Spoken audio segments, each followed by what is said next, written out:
Hello, bonjour, and bienvenue. Welcome to the Co-working Idea Project.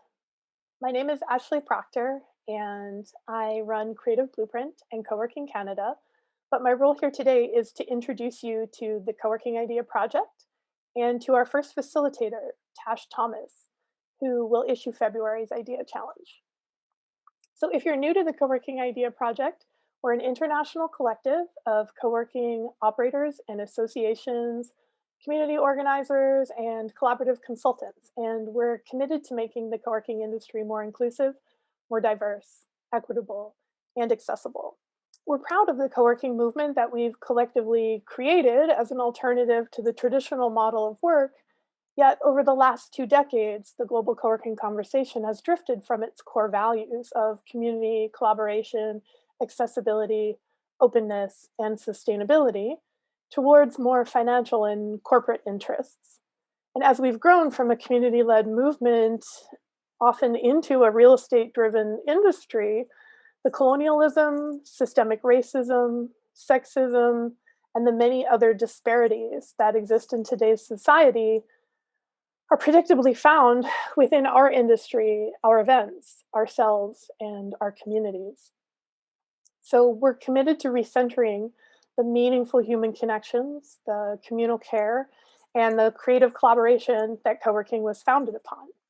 And we're working to make the co-working industry more inclusive, diverse, equitable, and accessible. So if this is your jam, you're welcome to join us as an organizer or a partner and connect with us through email, info@coworkingidea.org. And if you're new to idea work and you'd like to learn more, you're in the right place as well.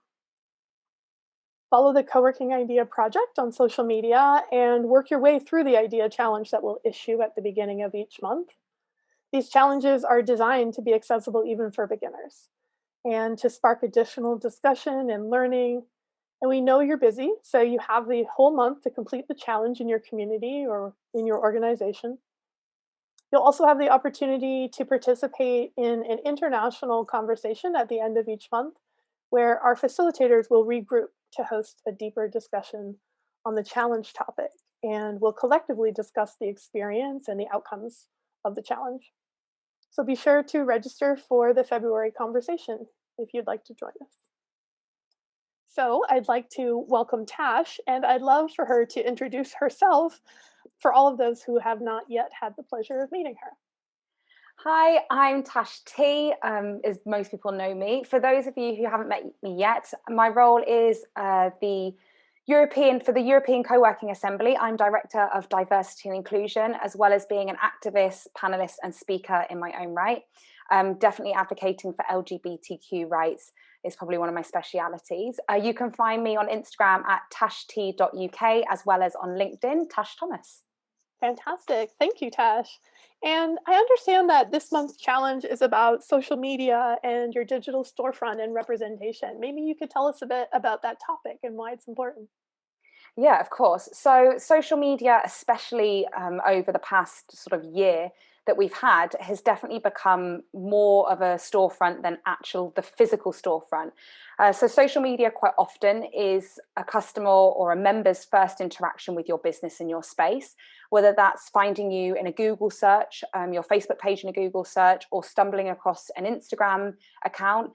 That's their first interaction with who you are as a community and what you've created. So it's really important that that storefront looks like who you are and your ideas. That makes a lot of sense. And I'm wondering though, if you're thinking about the visual representation of your ideas, is there a risk that that's a simply a performative action if it's something that you're doing just to show that you feel a certain way? Could you maybe dive a bit deeper on that? I know it's a big topic. A big topic, yeah, of course. Well, I think the most important thing is that when you're creating that storefront, when you're creating that image, is that it has to align with your values and your ideas. So that in that sense, and if it really does, then it shouldn't be performative. It should be that it's truly your essence. So if for you it's really important to have a diverse, accessible, and inclusive space, but your storefront doesn't represent that, well, then making a step in order to ensure that it does isn't performative. It's actually within your best interest and that of your community as well. Yeah, and I know that February happens to be Black History Month in Canada, the USA, the UK, and the Netherlands, I believe. And there is an incredible volume of resources right now circulating and images circulating on social media. And it really is highlighting for me that we don't often get to see a lot of Black joy and Black success.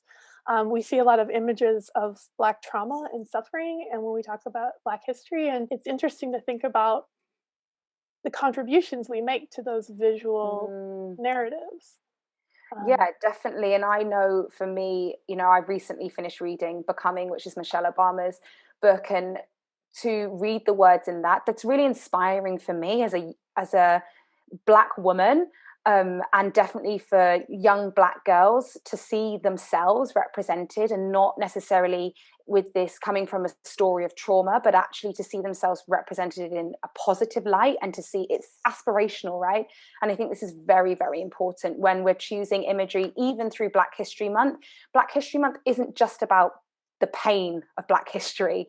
Black history should also be a celebration of the achievement of Black history. And it shouldn't just be for 1 month. It should be throughout the year, as should everything else. Pride Month should be more than 1 month. And I guess this is what this challenge is really looking at, is whilst it's great to celebrate these key milestones throughout the year, it's also important that it's not just a token thing, to jump on the bandwagon of the hashtag in order to get your brand seen. Absolutely. So, Tash, then what is your first idea challenge for the co working industry? It's actually really quite a simple one. So I'm actually asking you to really physically go to your social media. And we've put together a form for people. I say form, I use that term very lightly. It's just that it gives you a place to action the things that we're asking you to do. So it's very simply going to things like your Instagram, if you have one, your Facebook page, and looking through the imagery that you're using, looking at the demographic of male to females, non-binary. Is it accessible? Are you adding captions to any video? Are you using videos with captions? Are you adding your alt text to images on Instagram? And it's not that we're asking you to do all these things straight away. Right now, this is merely to get a benchmark and to see where you are in your current position, so to give you things to think about going forward. That's great. I love that you've created a checklist of sorts so folks can go through and really just see their progress over time. And I appreciate that because I know there was a lot of conversation leading up to these challenges where folks were saying they felt stuck and they didn't know what to do. So giving folks small, actionable, measurable challenges is a really important piece to this bigger puzzle we're all working on together. So thank you for creating that and pointing people in the right direction with some actionable steps. I'm so excited to see how people take it into action. Actually, it's great creating it. It's really fun to create it, but I think it's how people then use it is going to be really exciting to see. Yeah, and so as a reminder, to for folks to bookmark the website coworkingidea.org and sign up for the mailing list so that you get reminders to register for the conversation at the end of the month, where Tash will be back and we'll be able to discuss in more depth what your experience was like taking the challenge, what you learned from it, where you might be finding some gaps, what larger discussions might that spark. And I'm really excited for that deeper dive because this is really only a few minutes we have here today. But I know that once folks do some of that work, there's going to be a lot of exciting things to talk about. Definitely. That conversation is where the learning really starts, for sure. Fantastic. So thanks for being with us, Tash. And I look forward to following up with you at the end of the month and seeing how this challenge went. Thank you so much. I'll see you at the end of February.